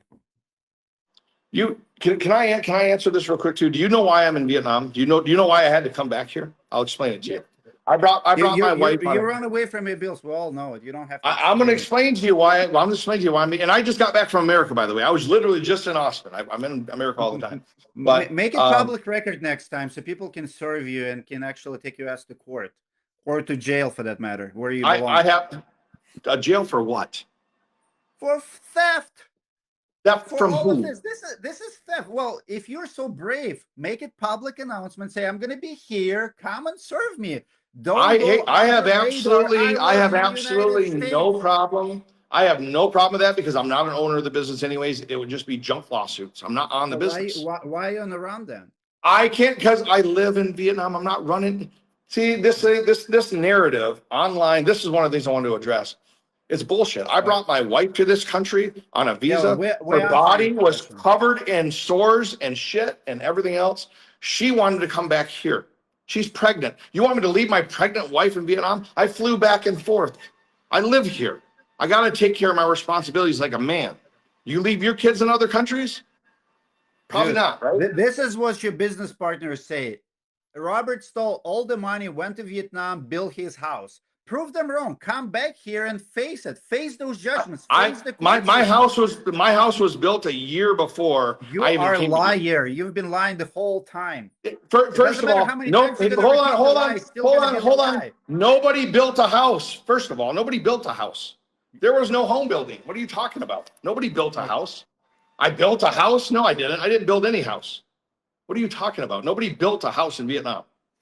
All right, Galen, let's move on. Show me Yeah, no, construction that's fine. photos. Show me, That's show okay, me 'cause something, please. that was actually going to be one of my questions for him, because as you know, I can ask you Please. some questions. Show but me. No, we're good. We got that.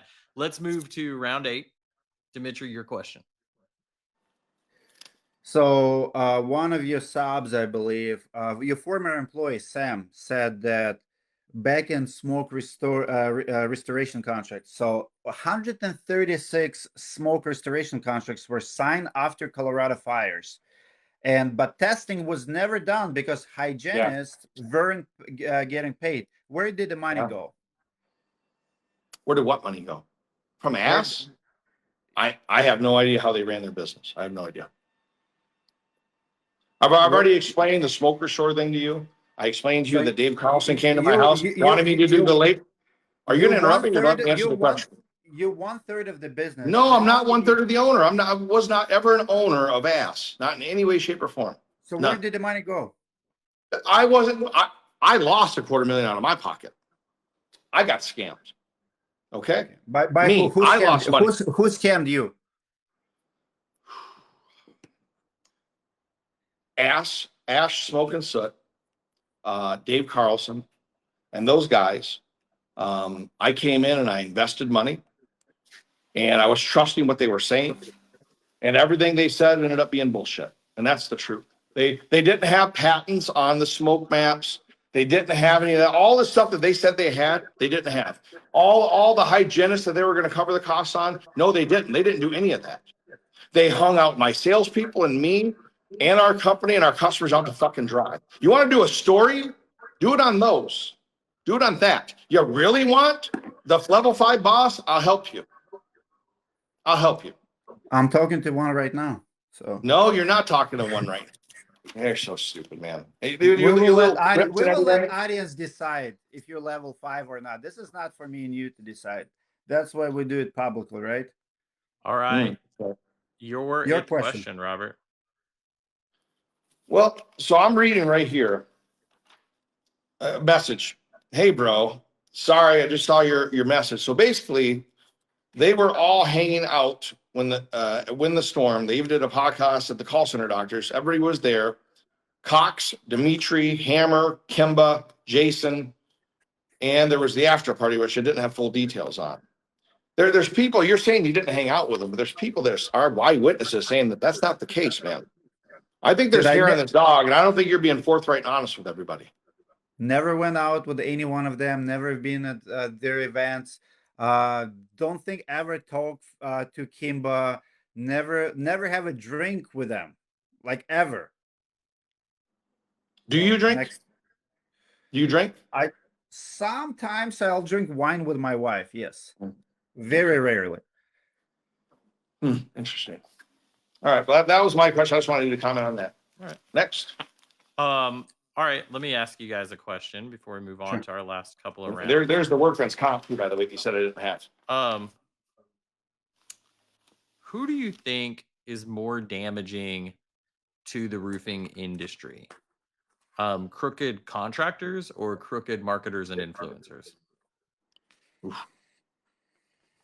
Whose turn is it? It says yours. Go ahead. You can go first, Dimitri. Yeah, we'll start with Robert. Also, real quick, Darren, if you don't stop spamming that chat, I'm going to charge you a commission, bro. Go ahead. So you want to know what's more damaging, bad contractors or bad marketers? I would say a bad contractor to a degree can do damage, yes, but you have a much bigger spotlight when you're an influencer like Dmitry, when you have channels and you, with great power comes great responsibility.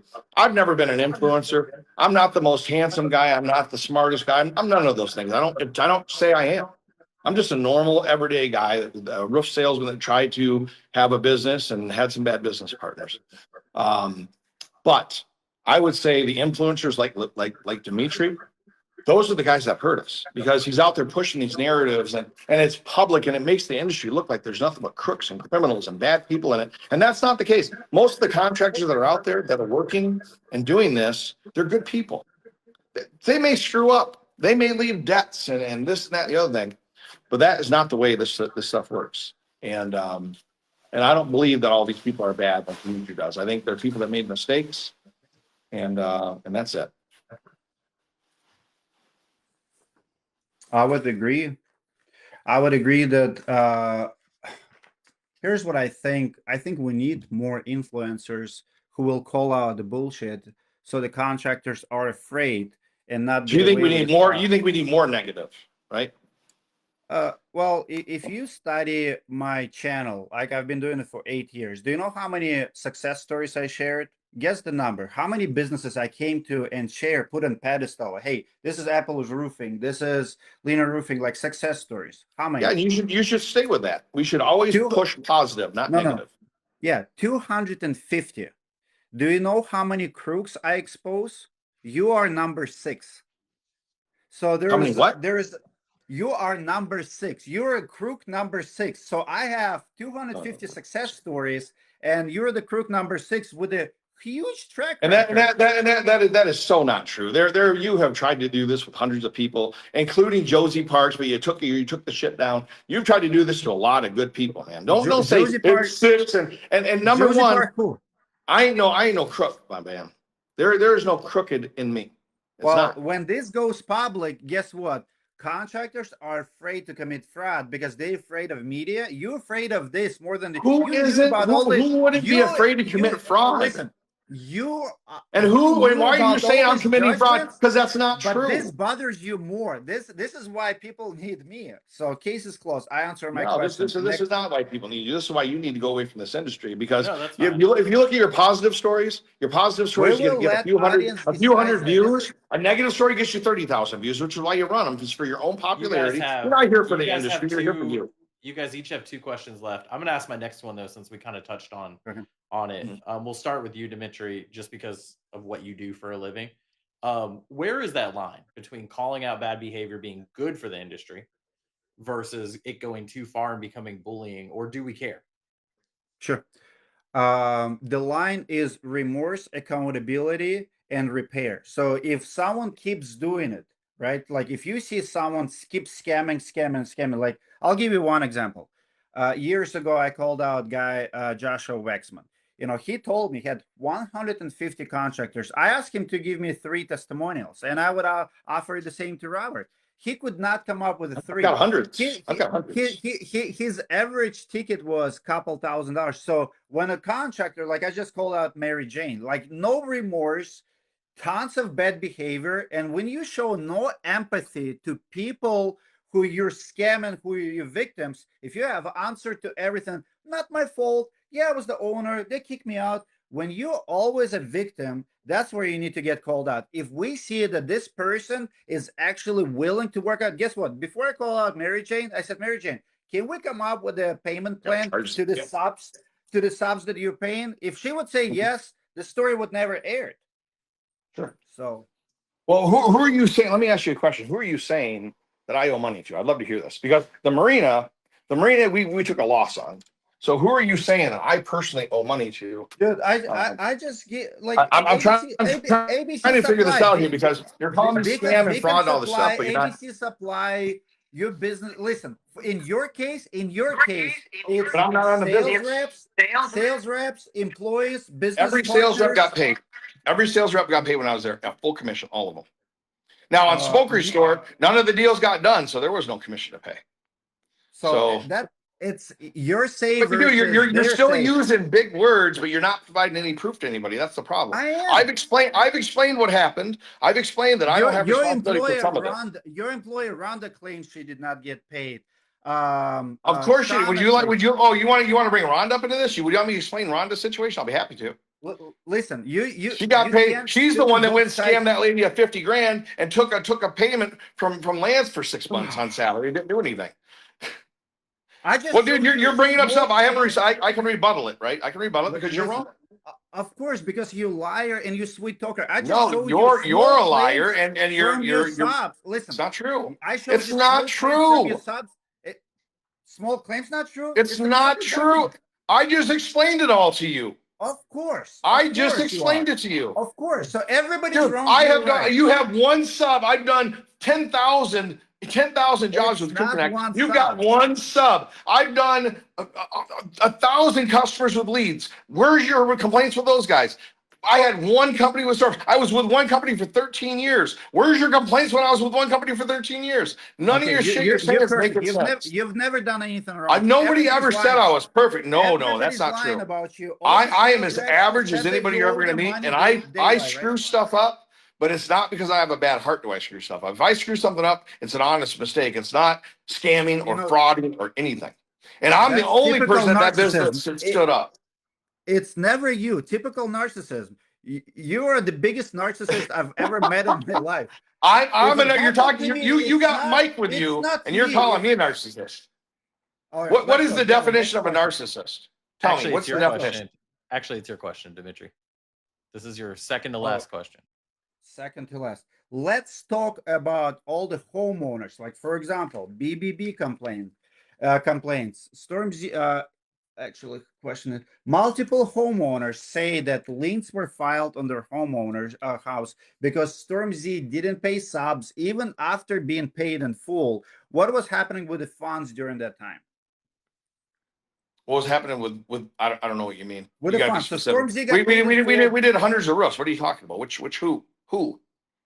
Give me a name. I'll give you the name. If you go to your, there's too many to name. Pull up and tell me a name. If it happened when I was there, I will tell you. But if I wasn't there, I wasn't there for a year, man. So when did you leave? Of the business were theirs. When did you leave?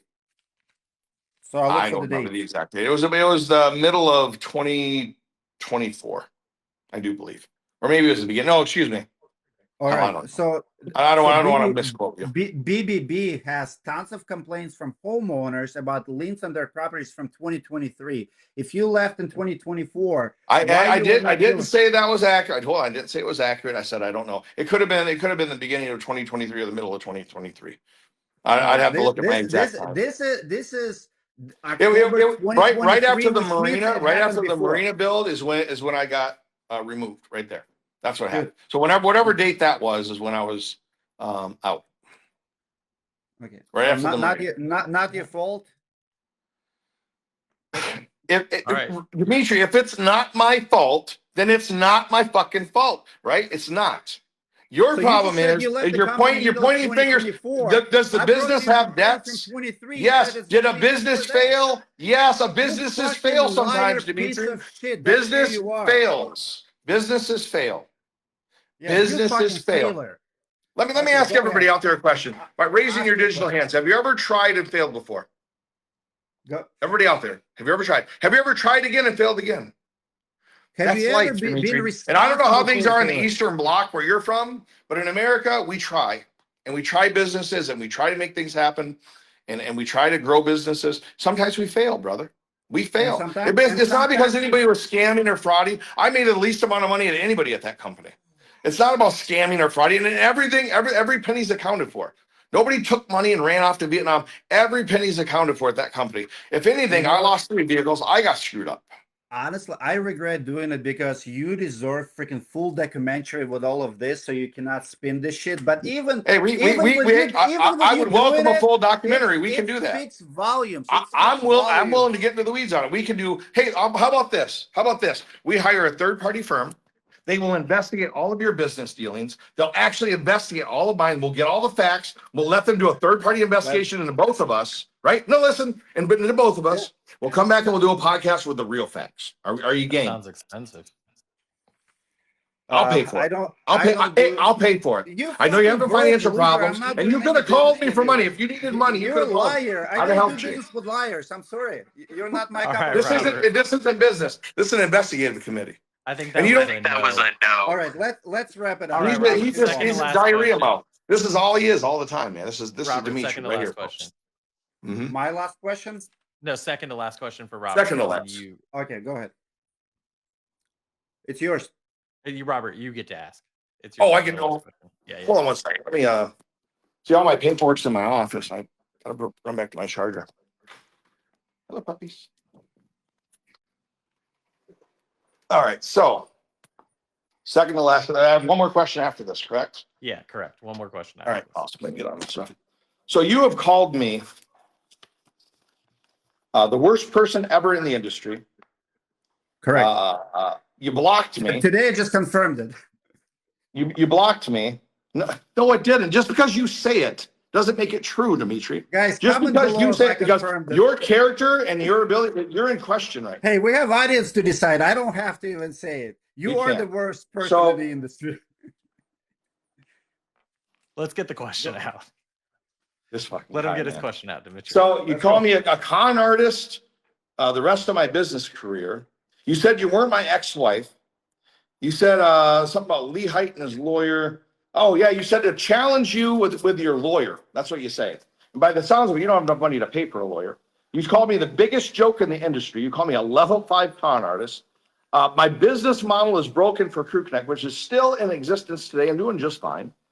You said Crew Connect didn't work out, which is also not true. You said Crew Connect didn't have workman's comp or liability. That's also not true. I showed you the policies. You said I failed before with bad names several times before. No, I didn't. I was with one company for 13 years, my brother. All I did was sell. I was with one company. You're not saying anything about that. You call me a parasite. You say a feeling I can get away with it and I'm sucking blood. You say I'm a drug addict. A drug addict. Oh, this is great. Like, I've got 2 geese, 2 dogs, 1 baby, one girl, a whole villa, 3 businesses. Do I look like I have time to be a drug addict? Come on, man. And then you say I caused trouble in Vietnam and said you've been talking to my wife. We're not talking about personal issues. You said you were talking, you've inserted yourself into my business with my wife over here, who really is a scammer. And you've inserted yourself personally. Now, did I call your wife and ask her questions about you, my friend? No, because that would make you look like shit, wouldn't it? First of all, I did not talk to your wife. Your wife reached out to me. And did she? Will you provide all that stuff to me? Hold on. And it was 2 years ago. So simple fact that I never shared anything. So why now? Why 3 years later? Why? Did I say anything about your wife? She sent me videos. You said it on video that I'm causing trouble in Vietnam.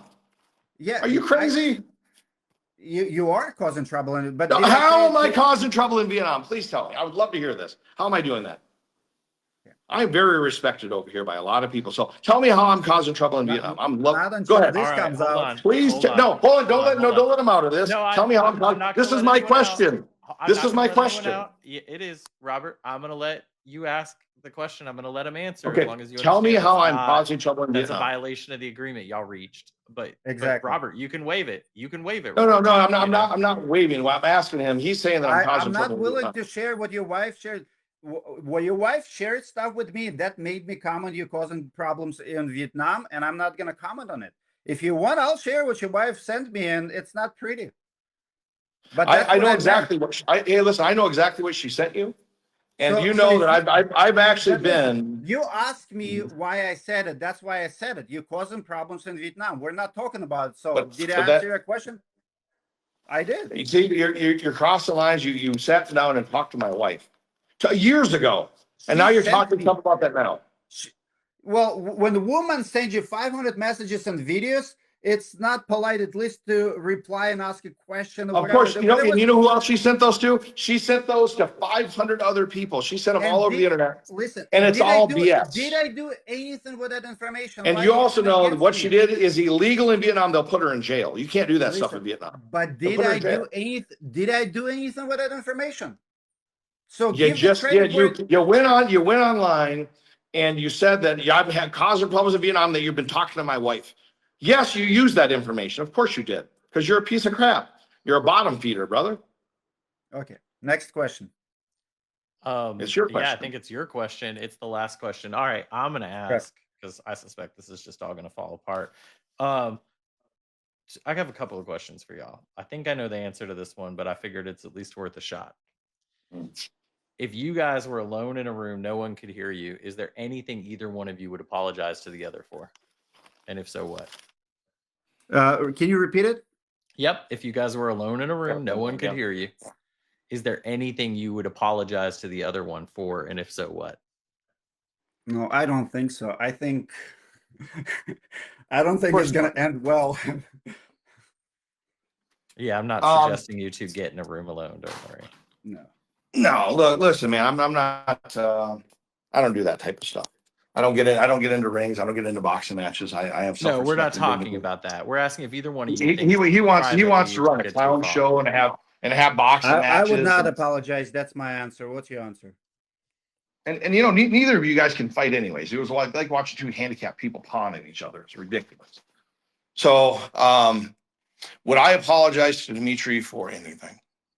Yeah. Is there anything you Yes. did where you feel like you took it too far? Yeah, What's that? there is. I regret posting this stuff about his wife. I think that was I know it was out of response for what he posted, but I shouldn't have done that. I should have been a better person than to do that. And I'm going to remove that as soon as I get off this message, because look, at the end of the day, I'm not going anywhere, Dmitry. You can't say anything else anymore. We're all silenced after this video anyway. So I'm going to keep trying to be the best I can be. I hope you do the best you can do. And you know, I apologize for putting the stuff on there about that. It's easy. It's the clown show again. It's the clown No, show. I feel more Myersy at the end, so I have to bring it back. But no, I accept the apology. Thank you for saying those things. It's just some people in the beginning might miss it, so I have to bring it up. I was just getting ready showing for his up. closing. Hey, you know what? Gold over here in Vietnam is much different than, and, you know, your buddy Jason Scholes wears huge chains all over the place. I just wear one simple chain. That's it, and it's because it's lucky over here in Vietnam, and everybody wears gold. So it's a cultural thing. I know you don't understand it because you've never probably been to Vietnam, but it's based upon luck, and there's a lot of superstition in Vietnam. All right, Dmitry, this is your last question. Well, and are we gonna have a closing after that? Yep, you each will get a closing. This is just your last chance to ask Robert anything. So my last question is, it's actually a very disturbing one. I didn't want to bring it up, but now I'm thinking about it. I should. Let me. So I've seen it several times, and this is the most disturbing part. I've seen threats of physical violence, and I'll read one. You read the first part of this Oh. message with this person. When, Okay. why do you feel like, if people say, so you have testimonials about people who used you and Yeah, recommend you, hundreds. but people who say that they got scammed, they didn't get results. This is your response. You could be unhappy with the service. You could be pissed off that things didn't go right, or the roof is wrong. Don't ever fucking tell anyone I'll rip you off, motherfucker, because I'll stab you in the neck. Rhonda says that you threat her to burn her house down and her baby. Why do you feel like physical violence is the way to threat Well, people. first of all, that was never said to Rhonda ever. Never, ever. That's the dumbest thing I've ever heard. What And about second of all, let me go. I was waiting for my phone to charge here. Let me show you some paperwork so you can understand. And it was said in jest. Answer the question. Listen. It was said in jest. People is the way to go. Are you going to let me answer the question? Or are you going to talk over me and push your fucking narrative? Which one? Well, How about you answer be the quiet question. like an adult and let me talk and answer the question? Okay? Very easy. My God, man, people need to tell you to shut up more often. So that was from Jeremy Phillip right here. Oh, see this? Now, here's him going online saying he ripped me off for thousands of dollars. Here's his lead calendar that shows he got all of his leads. Okay? He got every lead he was supposed to get, plus extra. Everybody at my company hates him. He was very difficult to deal with. He brought drama so much. He asked to renew his lead package. We would not renew him again. And then he goes on and says that he's doing the bandwagon things with other people saying, oh, he scammed me. No, he didn't get scammed. No, he isn't owed anything. That's all bullshit. And when I was talking to him, it was before the conversation before, it was a lighthearted thing. And let me tell you the tone of it. Jeremy, you keep talking shit, I'm gonna have to stab you in the neck. That's the tone of it. It wasn't, I'm gonna stab you in the neck. That's not the tone of it. But now after all the shit that he said, it is the tone of it. He should shut up. He shouldn't lie, and neither should you. Okay. All right, Robert, your final question.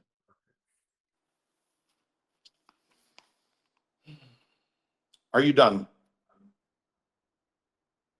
Are you going to honor our agreement? Are you finished? I'm finished. I just want to publish this podcast on my channel, but yes, I'm finished. But no commentary. That was our agreement. You can publish the podcast, publish it. You can make money off of it. That's no problem. You're going to be able to make money off it. Don't worry, Dmitry. You can make money off it. Okay, don't worry. I got Hold you. on, Robert. He did answer your question. All right, guys. So, but other than that, hold on. I want to make sure we're done though, right? Done. No more posts.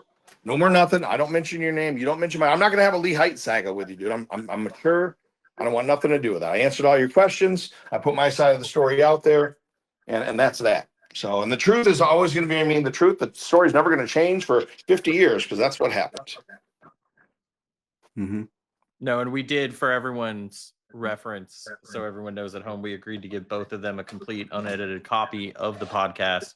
We'll do that. Give us till tomorrow because I want Bobby to be able to go to bed tonight. But we'll get that for y'all. We'll send you a share file link since it'll be pretty big. All right. All that's left. I'm not going to ask any more questions. We've gotten a few questions. We've been going for about an hour and 50 minutes. David Carlson is dying to jump on, but again, we've been going an hour and 50 minutes. So that's going to have to be a discussion for another day. Well, it's not going to be a discussion at all with anything. So I'm finished. No, that's my point is David Carlson I'm not going to put anyone else on today. All right. Yeah. So closing is all that's left. Dimitri, I made you a promise at the beginning, which is Robert went first. So you get to decide the order of closing. So you tell us. I mean, whatever. If he wants to close, he can close. Do you want to close? You go first, brother. I'll give you that. You go first. It's fine. All right. So here's my closing. I actually have two last questions, and I'll ask them, and I'll answer. You got two last questions? No. He said he's going to ask. Well, you've already violated the agreement before we even got on here, so that wouldn't surprise me that you weren't violating. In my closing, I'll answer as I would be Robert. I guess that's going to be my closet. So Robert, you're going to answer your own question as me.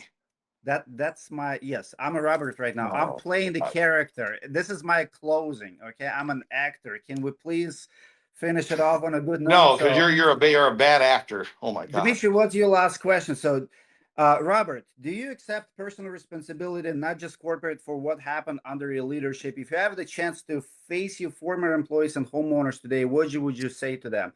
No, I don't. It wasn't me. It was someone else. They kicked me from the company. I didn't have nothing to do with the failure of all three businesses, all the judgments. I've never been served. I've never used anybody's money. I flew to Vietnam because of my own reasons. I have nothing to do with those three companies, and I'm going to be in the industry, keep doing what I'm doing. I am done. Was that it? Great job. Great job, All right. Dmitry. All right, Robert. Thank you're you. close. I tried. Listen. So, and I will put this out there too while everybody's watching. If for some reason you think I owe you money, or you think that you have a judgment against me, my phone number's not changed in 20 years. No one's ever called me. No one's ever sent me an email. Please call me. If you think I actually owe you money, please call me, and I'll be happy to entertain it, and we'll work through it. I have no problem. If I actually legitimately owe people money, are you going to let me talk, or are you going to sit there and keep doing your I'm just feeling charades? it's a B-roll for you talking. Because all that you're showing me right now has nothing to do with me, and means I'm not on the business. All you're doing is proving your point. I was taken off the business, Dmitry. There's nothing. I even asked you what you would do, and you didn't have an answer, because all you want to do is push your narrative. You're not interested in truth. You're interested in narrative and trying to make somebody look bad.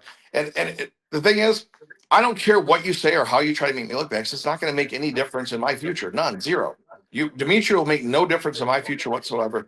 The people that I work with, which are hundreds of people right now, hundreds of contractors across the U.S., they already know. I have hundreds of reviews online, and a lot of people are watching this right now. I do a lot of really good business in this industry. I would say my closing statement would be this. And our saga is now officially closed, period. But I would hope that you, with your pulpit that you have, I would hope that you would be research it first, get every story first. You didn't even bother to reach out to me at all, right? So I would say do more investigative research. Talk to both parties before you make any judgments on people. This drama in the industry, there are really bad guys that are out there. There's real crooks out there scamming people and fucking people over. That exists in this industry, but it's not as many as you say it is. It's not. And I think we don't drown out and throw a wet blanket on entrepreneurism. I don't think that we highlight every single person that fails in business and call them a crook and this, that, and the other thing. I don't think that exists. Yes, it was a tragedy. What happened at Storms. I don't feel good about it, but there's nothing I could have done, right? When you're taken off the business, I was down there. I was trying to fix it, but I was taken off, and there's nothing I can possibly do to fix that, you know? And when they took me off the business, they took me off all remaining profit, and they took me off all debt. So they took me off so they could make all the profit, and, you know, there's no way I can have any responsibility for that. There's just not. There's no way I would have stayed there. I didn't ask them to remove it from the business. They did that on their own. So you can blame all you want. The smoker story thing, I had no ownership and ass whatsoever. You're talking about I had many failed businesses. None of that's true. None of that's true. The only one that failed was Storms. Everything else is fine. Smoker store was just a DBA because I was handling sales. That was it. I was a sales manager basically. So other than that, you know, I'm going to live my life. I come back to America often. If somebody wants to meet up with me, no problem. We can hang out. We can have dinner. Even if you, Dmitry, want to hang out, have dinner, and carry this conversation on in a private format, I'm happy to have that with you. No problem. You know, and I hope. Go ahead. If you want to have another closing statement, go ahead. He can talk for another hour. Let's wrap it up. It was 5 minutes for a closing statement. No, he was under it. You have a big bully pulpit to use. I don't. I'm just a normal guy, man. That you're trying to bully around and try to make a sensational story out of. So I'm using this time to actively defend myself. People in the necks. Yeah, liars. Yeah, what do you want to do with somebody that lies about you and tries to run your name through the mud? You give them a hug? Well, I'll say this, despite the note it ended on, what I was going to say before is, you know, y'all had a conversation today and you had it publicly, and I think there's a lot of honor in that. You know, I understand y'all didn't agree. I understand y'all had some very pointed questions for each other, but you know, instead of posting about each other, you know, on Facebook, I think it was more productive that at least y'all had a conversation. And you know what, I think I'd challenge anyone listening at home, you know, it doesn't have to get to this level, right? You can definitely make a phone call and try to hash things out in advance. But it doesn't have to be the way everything goes down. And, you know, at the end of the day, if you feel like you have something you have to say publicly, that's absolutely your right. But I'd like to congratulate both of you for hashing it out. That's not an easy thing to do, and that involved both of you putting yourself out there. You had no idea what the other one was going to ask for sure. So thank you, Robert. Thank you, Dmitry. And my phone's on for anybody that thinks I'm wrong. Call me. We'll hash it out and we'll go through it all. Man, I leave it open. My phone number hasn't changed. My email's the same. I'm back in America all the time. Please call. Please, I'll be happy to take the phone. Galen, thank you so much for putting this together. This was amazing. Yeah, I don't think we could do it without you. You're an amazing moderator. I was watching comments. People loved you. Like, you have patience, man. Thank you so much for dealing with 2 little kids here tonight. No, and thanks you guys, and thanks for not making it too painful. I appreciate it. All right, thank you guys for being here. Comment below who you think won. There is no winner in this. All right, bye. Bye, everyone. I'd like to thank Robert and Dmitry for joining us on the podcast. As you can tell, this was a very different type of episode, and frankly, not my preferred type of content. I'd rather spend time figuring out what we can do to make our businesses better and making the industry stronger. I don't think we really moved the ball forward today in that respect, but what I will do is give both Robert and Dmitry credit because they did put themselves out there. They took serious risk. And for that, I think there are lessons for us to learn. And I do think at the end of the day, if you listen to this entire thing, you learned a lot about failure, you learned a lot about perseverance, and you learned a lot about the importance of owning up to your own shit. But with that said, we will do plenty more episodes in the future, but hopefully not too many like this. But thanks for tuning in.